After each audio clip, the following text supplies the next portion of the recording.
to go round. Spinning is a necessary first step in producing fabric.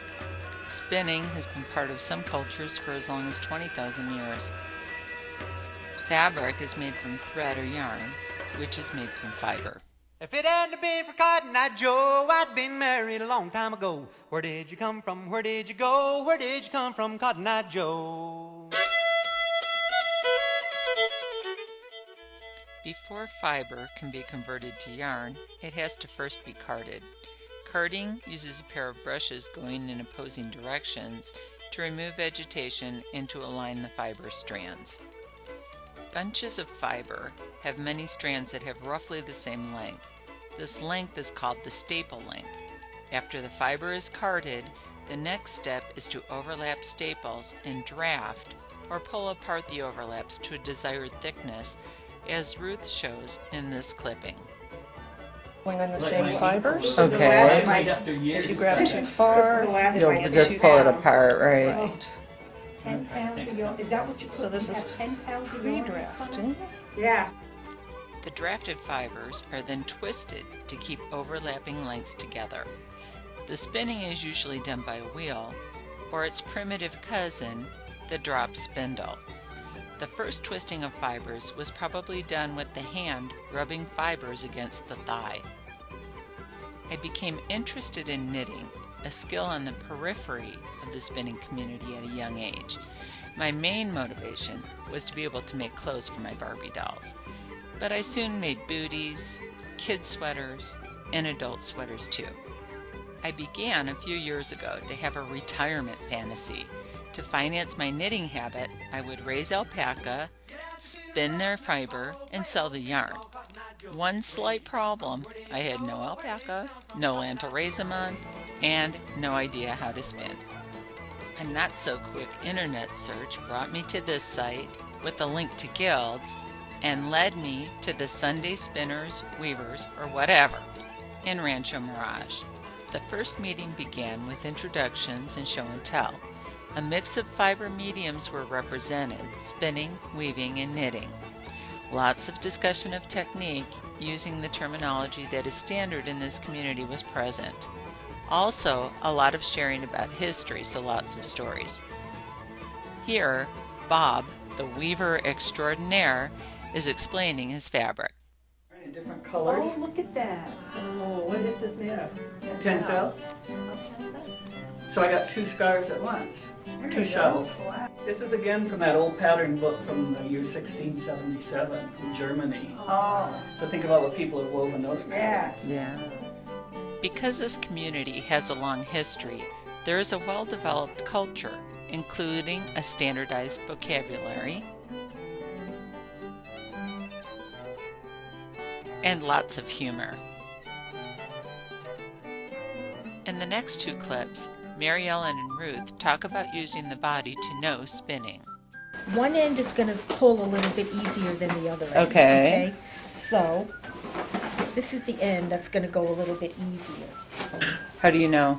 because I can feel it. You can feel it. You can feel it, and it's all done by touch and feel. I'm going to wrap it around my hand Okay. for a distaff. Yeah, this is an Ashford Joy, it's called. Okay. And I'm going to spin it clockwise to Okay. get it started. And let's see if I can use this. And you can test this to see how it feels. Okay. Oh, If it's wiry, you probably have too much. Okay. Spin, in which case, you just pull, slide, pull, slide. I left the first meeting with strict instructions from Mary Ellen to practice 20 minutes every day. Because I was just beginning, I didn't want to forget the new concepts. So I brought my spinning to face in September. She's like, oh no, that thing. Stop. Pinch. Pull. Clamp.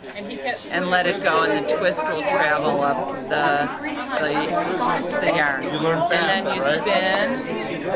Stop. Pinch. Pull. Clamp. And let the twist go up. Now sometimes if you've got a lot of twists like I have here, I can get a couple, I can let it travel a little bit up the, What's the difference between agitated And you can see, I don't know what I'm doing so well. Some of it's thick and some of it's thin. But my teacher told me that that's okay in the beginning. As my spinning started to become more consistent, one of the members suggested that instead of sitting and stopping the spindle, I should stand and spin. This process is not only faster, but it's closer to the method that wheel spinners use.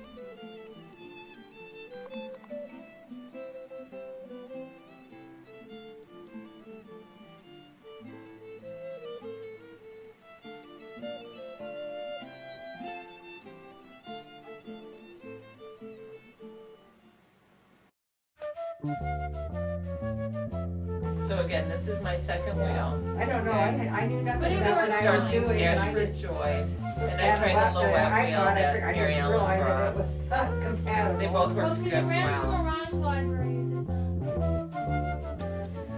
To learn spinning, technical definitions and an outline of the process need to be combined with sensory input from touch. Mix this with community and there's a synergy, making the parts more than the sum of the whole. Community provides the heat that bakes the cake.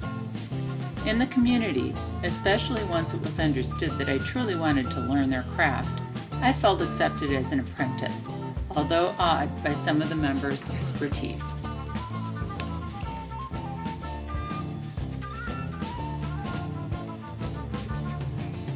You're doing great. I can't sit on it.